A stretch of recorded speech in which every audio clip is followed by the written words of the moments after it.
this episode of the Dirty F1 podcast. I'm your host, Matthew Kane. Thank you very much for joining me today. In this episode, I'll be discussing the 2026 Australian Grand Prix. But first, before I break down each driver's performance, I want to talk about three different stories that developed from this very race. First up, the hometown hero, Oscar Piastri. Okay, so I've been watching Grand Prix racing since 1978. I've never seen anyone do what he did. Having said that, I've been playing Formula One video games since the year 2000 or so, and I know that curb. And everyone who's been playing video games in F1 knows that curb. And I know that all of our hearts definitely broke and went out to Oscar.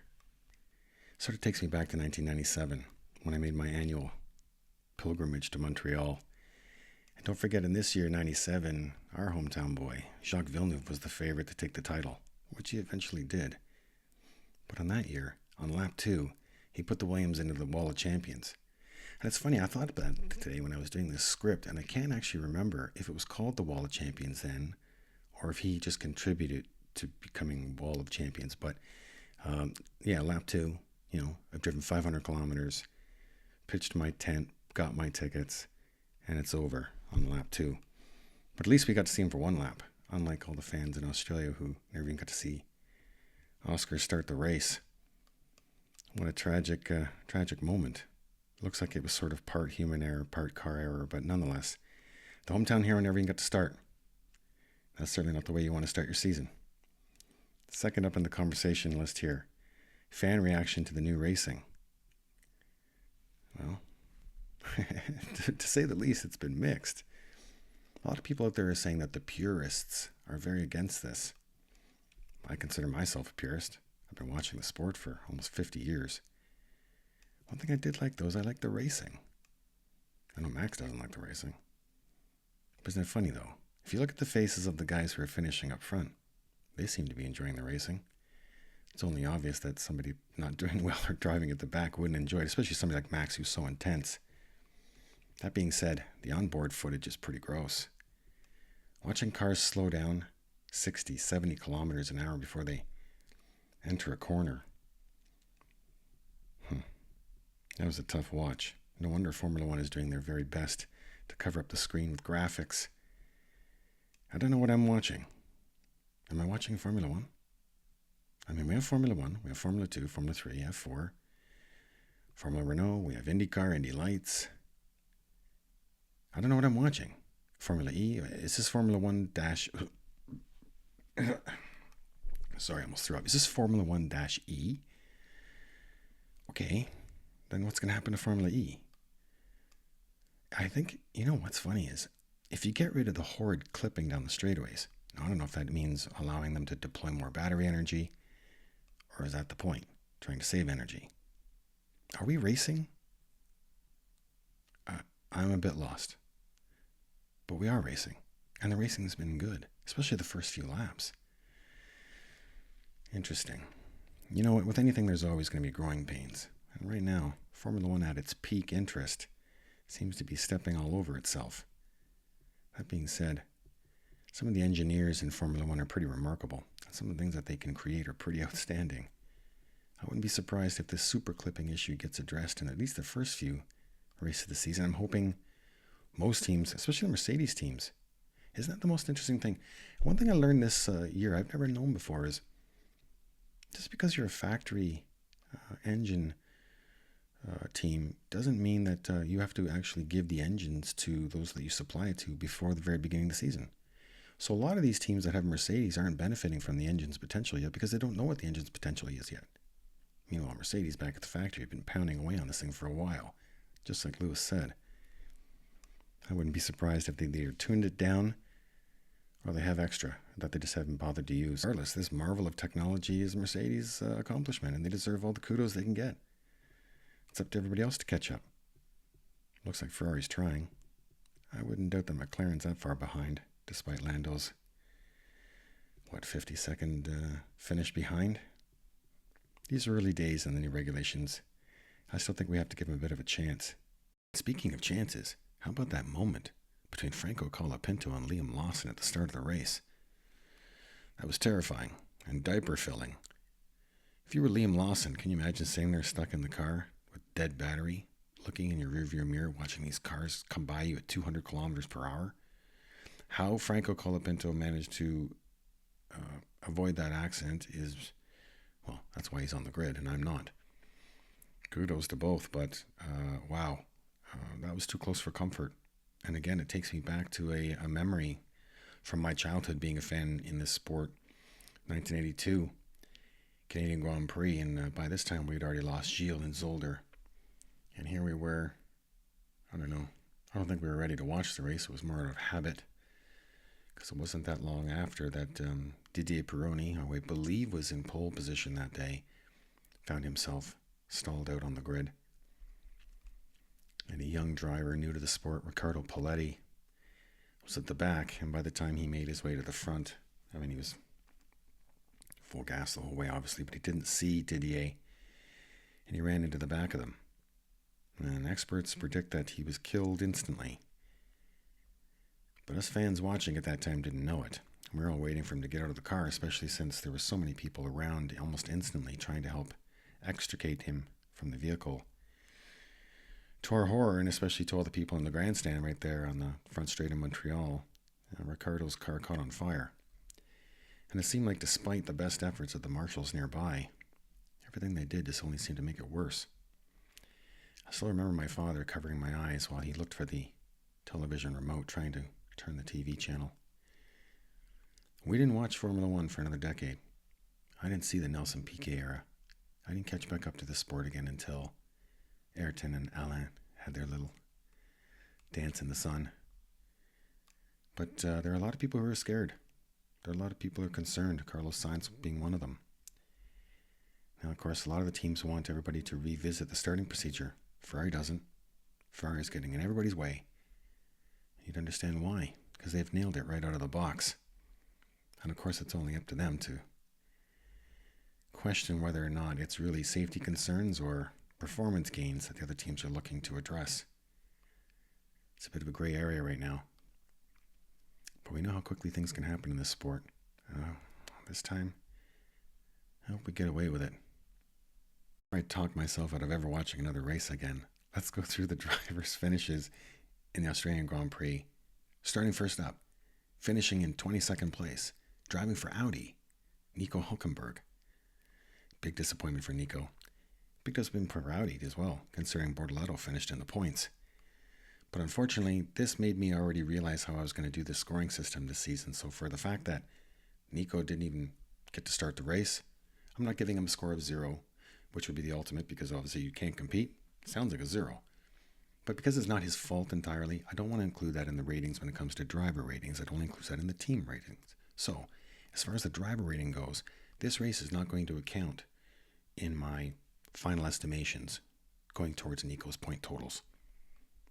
But strange. My only guess is this, and I haven't fact-checked the rules. Maybe one of you can comment down below. But I'm only assuming that Hülkenberg finished behind Piastri because Piastri out-qualified him. Both of their statuses at the start are DNS, which means did not start.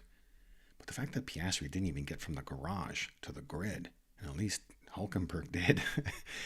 They both didn't finish, or didn't even start, I should say. But interesting. I think the rule must be that because Piastri out-qualified him and they both didn't start, therefore Hülkenberg is classified behind him. I don't know. Maybe one of you can tell me the truth. Maybe I'll Google it later. Maybe I actually don't even care. If you don't start a race, who cares? But not the start that they wanted. And it was sad to see the car get turned down and wheeled off the grid. So like I mentioned before, obviously this race won't count against Nico's final points tally because he had absolutely nothing to do with the car not starting the race. In 21st place, as mentioned in the intro, hometown boy, Oscar Piastri. This event is definitely going to go down as one of the biggest gut punches for Oscar's career. But having witnessed how he's been like all along so far, I expect he'll bounce back quite quickly. Especially since he's got a car that's capable of scoring points. Can't win yet, but it's capable of scoring points. The moment itself was a perfect storm of cold tires, a green track, a pesky curb if you know it, and a car that snapped exactly the wrong time. It wasn't really reckless or careless, in my opinion. It was just a tiny misjudgment and shows that Formula One sometimes can be incredibly cruel. And the timing couldn't have been worse either. I mean, the crowd probably was barely seated. The anticipation was still building, and suddenly, the home hero was climbing out of the car. And nothing. What stood out, though, was Piastri's composure afterwards. No theatrics, no excuses, no emotional unraveling. Just a quiet professional who was trying to accept the moment and move on. That moment would have crushed lesser drivers. Not Oscar. He'll be fine. It'll take a little bit of time, but I don't expect too much. From a competitive standpoint, the loss was significant. McLaren had the pace to fight for points. And Lando, although he finished about, 50 seconds off the lead, Oscar still would have been around that area. Anyways, I don't expect Oscar to challenge for the championship this season, so I don't think this is going to end at the end. It's certainly not going to matter. But finishing in 21st place at home is going to sting. And therefore, unlike Nico, this was his fault, or the car's fault, or a combination of both. Therefore, I've got to score his Australian Grand Prix as a 2 out of 10. Finishing in 20th place and driving for Red Bull, Isaac Hadjar. Hadjar's first Grand Prix as a Red Bull driver was never going to be simple. Stepping into the most scrutinized seat in Formula One comes with pressure, expectation, and a spotlight that doesn't blink. Hadjar delivered a very impressive qualifying result, especially after you consider his teammate Max Verstappen was out in Q1. Credit, he started the race quite well, and he was holding his own up at the front when he started to sense that he had engine issues. The team reported back to him that everything was fine, and he assured them it wasn't, and prophesied the engine wouldn't last until the end of the race. And you know what? He was right. The bigger picture is, this was Hadjar's first outing with the team. This wasn't about results. It was about composure and adaptability and showing that he could handle the team environment, especially with the big team up at Red Bull. His raw pace is there. The understanding of how to extract the final few tenths to get a little bit closer to Max will come in time. For Melbourne, this was a tough initiation, but one handled with maturity and zero panic. I would have liked to have seen more, but I'm sure the same could be said for himself. So for Melbourne, my rating for Mr. Isaac Hadjar is 7 out of 10. Finishing in 19th place and driving for Cadillac, Australia's adopted son, Valtteri Bottas. From the opening laps, it was clear Cadillac simply didn't have the pace, the balance, or the tire behavior to let him fight in the midfield with any real authority. But once the field stretched out, the limitations of the package became painfully obvious. The car lacked rotation in the corners, struggled for traction on exits, and forced him into defensive posture far earlier than he would have liked. His earlier retirement by the pit lane, that ended up changing the race in a significant way. Under the VSC, both Mercedes got in for new tires. And while the crews all sat around trying to figure out what they were going to do with Bottas's car, which was sitting right by the pit lane entrance, they decided to close the pit lane off. This resulted in Ferrari not being able to pit, a crucial moment in the race. Thanks, Valtteri. For Valtteri and Cadillac, this is just the start of a very difficult year at the back, and my rating for them in Australia is a 5 out of 10. In 18th place and driving for Aramco Aston Martin, Fernando Alonso. Alonso's Australian Grand Prix was a race defined less by what he did and more by what the car refused to let him do. Starting at the back after a poor qualifying, he made up a lot of ground after the whole Liam Lawson Franco Colapinto moment on the grid. I couldn't believe my eyes when I looked at the TV and it said Alonso was in 10th place. That was short-lived, though. Lap by lap, the faster cars behind, who were compromised by that starting issue, caught up to Alonso and passed him. Then came the first retirement. Alonso parking the car with what looked to be a terminal issue under normal circumstances. That should have been the end of the story. But Aston got him back out there, and as we all know, Alonso doesn't take Sundays off. He went back out to compile data, put a lot more mileage on that car before finally retiring again. Unfortunately, my rating for Fernando Alonso in Australia is 5 out of 10. In 17th place, and also driving for Aramco Aston Martin, Canadian Lance Stroll. Stroll's Australian Grand Prix was always going to be an uphill climb, and not because of anything he's done wrong. His car being allowed to race despite failing to set a qualifying time due to car issues meant he already started Sunday on the back foot. No representative laps, no flow, no chance to build any confidence in the car for Sunday. From that position, the race just becomes less about ambition and more about salvation. To his credit, Stroll's handled the situation pretty well, to be honest with you. The reality is that Aston Martin didn't give him a platform to do much more. Having limited battery replacement parts means they've got those engines' revs turned way, way down. And with no replacements on site, it looks like more of the same in Shanghai for the team in green. Unfortunately for Lance Stroll, I give him a rating of 5 out of 10 in Australia. In 16th place, and driving for Cadillac, Sergio Perez. Perez's Australian Grand Prix was one of those races that quietly says a lot without ever producing a headline. On paper, P16 looks like a bit of an outlier. In reality, it was a race defined by a driver who spent more time managing instability and collecting data than attacking the field. However, his fight with Lawson shows Sergio hasn't lost any spirit during his time away from the sport. With his teammate out early, this was more about racking up as many laps as they could before his car failed as well. For Checo and Cadillac, despite finishing 3 laps down, getting one car to the finish of the race deserves a 6.5 out of 10 in my opinion. Finishing in 15th place and driving for Atlassian Williams, Carlos Sainz. Sainz's Australian Grand Prix was one of those races where the scoreboard doesn't come close to telling the full story. On paper, P15 in Williams looks anonymous. In reality, this was quietly impressive exercise in racecraft, patience, and adaptation from a driver who's clearly operating at a level above the machinery beneath him. The result wasn't glamorous, but the drive was. This is what a top-tier operator looks like in a lower midfield car. And for the sake of optics, just relentless, intelligent extraction of whatever's available. China will be a harsher test. Shanghai's long corners and high-load aero demands will expose every structural flaw in that Williams concept. But if Sainz continues to drive at this level, the team at least has a clear, uncompromising benchmark to build around. For the smooth operator, Melbourne was a strong, intelligent, high-quality drive buried in the lower half of the timesheets. My rating for Carlos Sainz in Australia is 6 out of 10. Finishing in 14th and driving for Alpine, Franco Colapinto. Colapinto's Australian Grand Prix was a reminder that sometimes the most important moments in a race aren't overtakes or lap time. They're about survival, instinct, and the ability to make the right decision in a very split second. And Colapinto's race start delivered exactly that. When the lights went out, he launched well. But the real test came almost immediately. As the midfield compressed off the line, Liam Lawson found himself with a dead battery, teetering on anti-stall. His avoidance was sharp, controlled, and decisive. The kind of instinctive reaction you can't teach, especially with closing speeds over 200 kilometers an hour.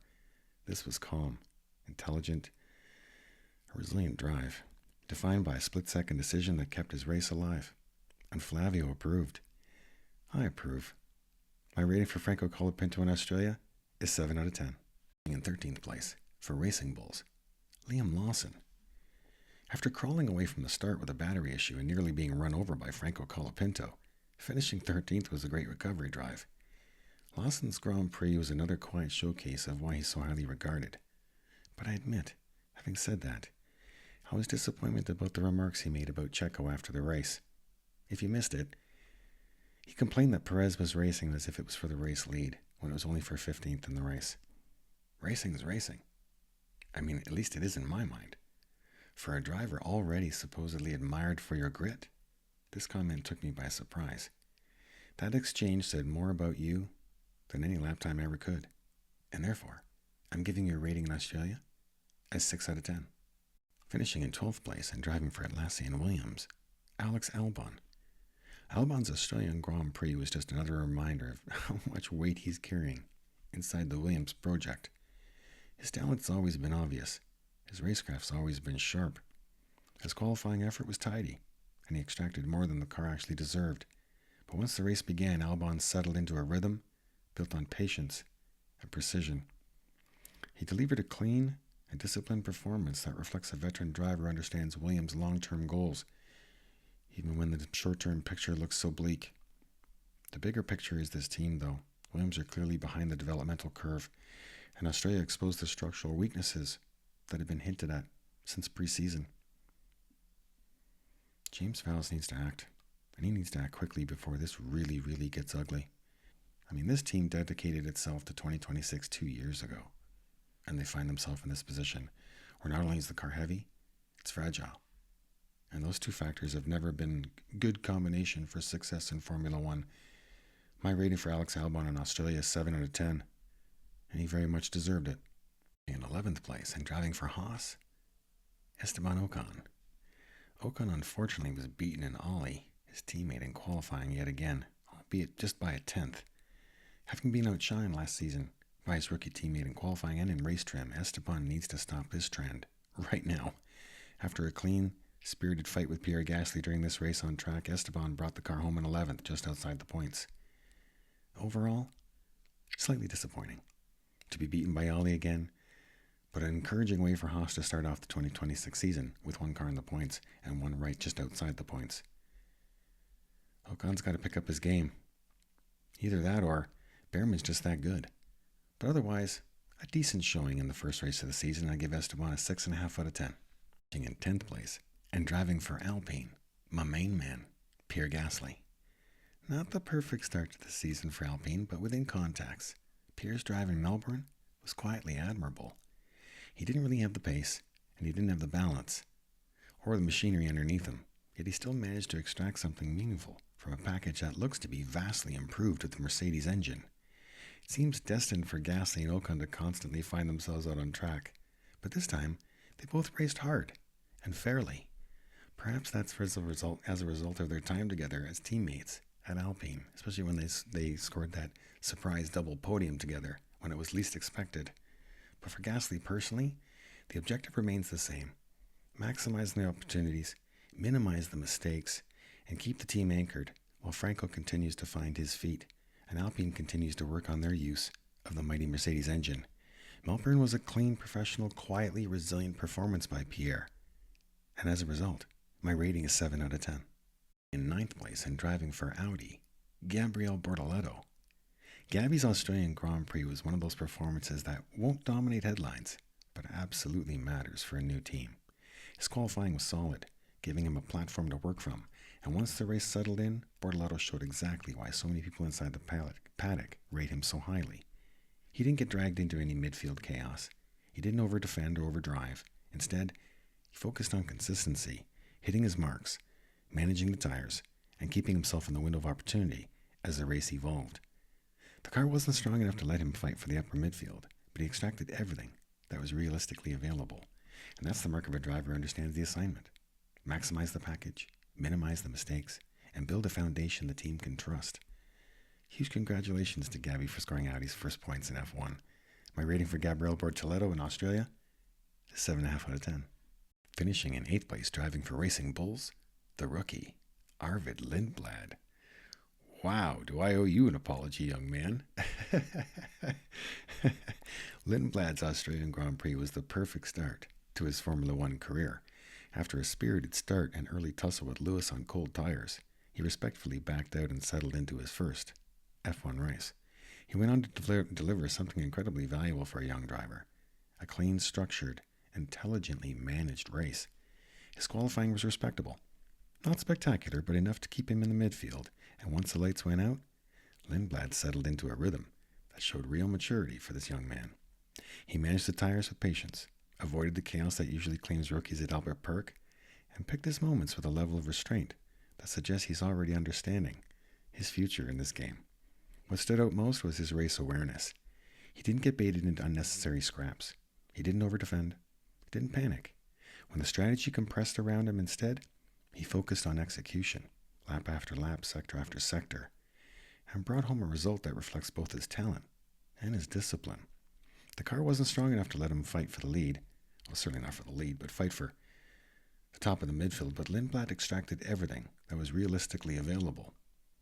And that's exactly what teams look for in a young driver. Flashes of brilliance, consistency, composure, and the ability to build a weekend from Friday to Sunday. China will be a different kind of test. Shanghai exposes technique, confidence, and adaptability in ways Albert Park doesn't. If Lindblad handles that challenge well, the narrative around him goes from outstanding superstar to generational talent. For Melbourne, though, this was a clean, confident, quietly impressive drive for Arvid, and I give him a rating of 7.5 out of 10. In 7th place, and driving for Haas, Oliver Bearman.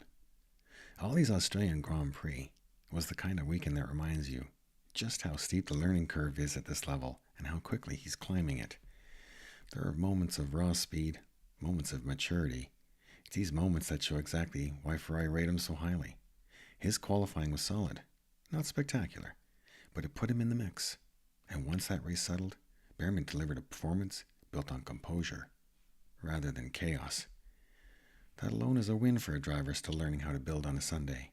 Haas haven't given him a car capable of fighting for the front group, but Bearman extracted a clean, efficient result that reflects both his talent and his maturity. He's not at the level of the established frontrunners yet, nor should he be, but he's building the foundation you need to get there. China will be a different kind of test for Ollie. Shanghai exposes weaknesses in technique and confidence, and it rewards drivers who can think ahead of the car. If Bearman handles that challenge well, Australia becomes another chapter and a very promising story. For Melbourne, though, this was a strong, composed drive from a young talent settling into the sport. My rating for Oliver Bearman in Australia is 7.5 out of 10. 6th place, and driving for Red Bull, Max Verstappen. From the moment practice began, the balance looked edgy in that car. The rear wasn't giving him the confidence that he normally builds a race around, and the car never quite felt like an extension of himself the way it normally does. A collective gasp went around the F1 world to see Max Verstappen crash out in Q1. Red Bull engine mapping ended up locking the rear tires, causing Max to lose control and start 20th on the grid. To his credit, Max still extracted strong pace and bursts, but his car was clearly operating outside its comfort zone. Albert Park's stop-start rhythm and traction-sensitive layout exposed weaknesses Red Bull hadn't shown earlier in testing, and Max found himself fighting the car more than he got to fight the competition. The bigger question is whether this one is a one-off or a sign of something deeper for Red Bull. China will tell us more. Max is rapidly losing interest, and one can only guess how much longer his disinterest will mask his frustration. At the end of the race, he had made up 14 places, had the fastest lap of the race, and was voted driver of the day. That didn't seem to bring him any comfort, and unfortunately for Max, I think my rating should give him comfort. Enjoy, my friend. 8 out of 10. 5th position in driving for McLaren, the defending world champion, Lando Norris. Lando leaves Australia with a result that feels a lot more like a compromise than a true reflection of his potential. Finishing over 50 points off the lead is a hard pill for McLaren to swallow, especially considering they're the World Constructors Champion too. I don't know where the answer is. It's got to be in the Mercedes engine mapping. The raw pace just wasn't there. He saw flashes of it in qualifying, but McLaren never quite gave him the platform to challenge up front for the lead. As the race unfolded, the limitations of the package became clearer. What you can't fault is Lando's execution. This was a clean, disciplined drive, with no wasted laps and no unnecessary risks. He maximized the strategy and protected the tires the best he could. It wasn't to highlight real performance, but it was a professional one, the kind of race that keeps a championship campaign stable, even when the machinery isn't perfect. Disappointing result for McLaren. Disappointing result for Lando. And one can only hope they get a lot closer up to the front before too long. That being said, the points Lando scored were very, very important considering Oscar never even got a chance to take part. Lando Norris's rating in Australia is 7.5 out of 10. Finishing in 4th position and driving for Scuderia Ferrari, Lewis Hamilton. Hamilton's Australian Grand Prix was a study in quiet efficiency rather than headline-grabbing brilliance. He didn't have the same razor-sharp pace that George showed, nor the same breakout energy that Kimi brought. But what he did deliver was a clean, disciplined drive, filled with optimism. He brought home a result that contributed meaningfully. Not every race needs to be a masterpiece. Sometimes it's about delivering the points the car deserves. And that's exactly what Lewis did. If the prancing horse give him a balance that he trusts, we could see a very different version of him next weekend in Shanghai, because his success in China is undeniable. Let's face it, His last win was there, last year during the sprint. For Australia, this was a solid, steady performance from a driver who knows the long game better than anyone. My rating for Lewis Hamilton in Australia is 8 out of 10. In third place, driving for Scuderia Ferrari, Charles Leclerc. Leclerc walks out of Melbourne with a result that looks solid on paper but feels slightly underwhelming when you dig into the details. He started the weekend with a real intent, a real aggressive intent in the early laps, confident in wheel-to-wheel combat and absolutely committed in his fight with George. But once the race settled, Ferrari simply didn't have the depth of pace to stay in the Mercedes window. The bigger story for me regarding Scuderia Ferrari is the familiar pattern of questionable race strategies. They also determined that they were losing up to 0.8 of a second down the straightaways to the Mercedes power. Charles was pushing flat out, but the car wasn't giving him the tools to stay in the fight with George, or even pressure Kimi. And that's why China becomes that much more important. If Ferrari struggle there, the narrative shifts from solid start to early warning signs. But if they're competitive, Australia becomes a track-specific limitation rather than a season-defining concern. For Charles personally, this was a clean professional execution of the maximum available result. A brilliant start, an 8-lap battle, and nothing wasteful. Just a driver doing everything he could with the package underneath him. My rating for Charles Leclerc in Australia is 8.5 out of 10. In second place and driving for Mercedes-AMG, Kimi Antonelli. Kimi delivered the kind of drive that makes you forget he's a rookie, and he's already a year ahead of my prediction. Just in my prediction podcast there just a few days ago, I said, all that Kimi was supposed to do as a perfect teammate for George winning the world title would be never to beat George, but beat everybody else. And I said, you know what? I don't think he's ready to do that. And then what does he do? He goes right ahead and does that. Attaboy. Bravo, Kimi. After a poor start, he was measured, intelligent, and quietly ruthless in all the right ways. He didn't overreach. He didn't get dragged into unnecessary fights, and he didn't let the moment overwhelm him. He treated Australia like a complex equation, and he solved it. But the performance becomes even more impressive when you remember how his Saturday began. He put the car on the wall in free practice 3, and the Mercedes crew went into full crisis mode. It was a flat-out, all-hands-on-deck thrash to rebuild the car in time for qualifying. No margin for error, no breathing room, just pure execution under pressure by the Mercedes team. And Kimi repaid them. He walked into qualifying with the calm of someone who understood exactly what the team had done for him and delivered a session that set up his entire weekend. That's the kind of moment that forges trust inside of that garage. What stood out most on Saturday wasn't just pace, though he had plenty. It was racecraft. The way he positioned the car in traffic, the way he protected the tires without surrendering track position, the way he responded to pressure with a level of composure you expect from a veteran, not someone still learning what a Formula One weekend feels like. Yes, the Mercedes package is clearly strong around Albert Park, but Kimi still had to deliver, and he did, with maturity far beyond his experience. China will be a very different interrogation. Long radius corners, heavy braking zones, and a layout that exposes weaknesses in aero efficiency and tire management. If he backs this up in Shanghai, the conversation around him changes dramatically, especially in my world. But for Melbourne, this was a breakout performance. My rating for Kimi Antonelli in Australia is 9 out of 10. And finally, your winner of the 2026 Australian Grand Prix, driving for Mercedes-AMG, Mr. George Russell. Russell delivered exactly the kind of performance Mercedes needed to announce themselves as a genuine early season favorite. This performance was dominant, controlled, and it was executed with absolute clarity. The one-stop strategy looked bold on paper, especially for Red Bull, who were suffering massive graining on the front left tire. Mercedes didn't have that problem. George managed the tires, the pace, and the pressure. With the composure of a driver who understood the race, it was his to lose from the get-go. His opening lap fight with Charles set the tone, assertive, without being reckless. And once he cleared the Ferrari, Georgie boy never looked back. If anyone was hoping Mercedes' Bahrain pace was a mirage, Australia didn't offer much comfort. They look every bit as strong as the pessimists feared. That said, Albert Park is a strange beast. It flatters stability, rewards traction, and punishes cars that struggle with rear unpredictability. China will offer the second real sample of what the 2026 DNA might look like, and I'm holding off. I'm trying to hold off on kissing the season away. Oh. Mercedes is solid. They're super strong. Boy, Australia was impressive. George was impressive. It was a statement. It was a statement by both George and Mercedes. They're not fooling around this year. They're here to win. And George is up 1-0. It was truly an amazing performance by both Mercedes and George.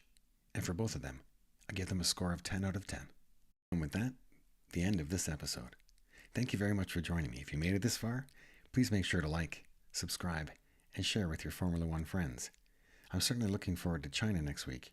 It's one of my very favorite circuits on the calendar. Boy, I really hope Mercedes aren't as good as they were in Australia. It'd be nice to see Ferrari and McLaren close the gap just a little bit. Fingers crossed. Until next time, take care, friends, and I'll talk to you soon.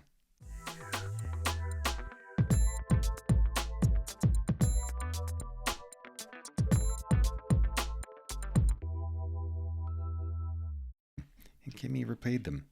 He walked into qualifying with the calm of someone who understood exactly what the team had done for him and delivered a session that set up his entire weekend.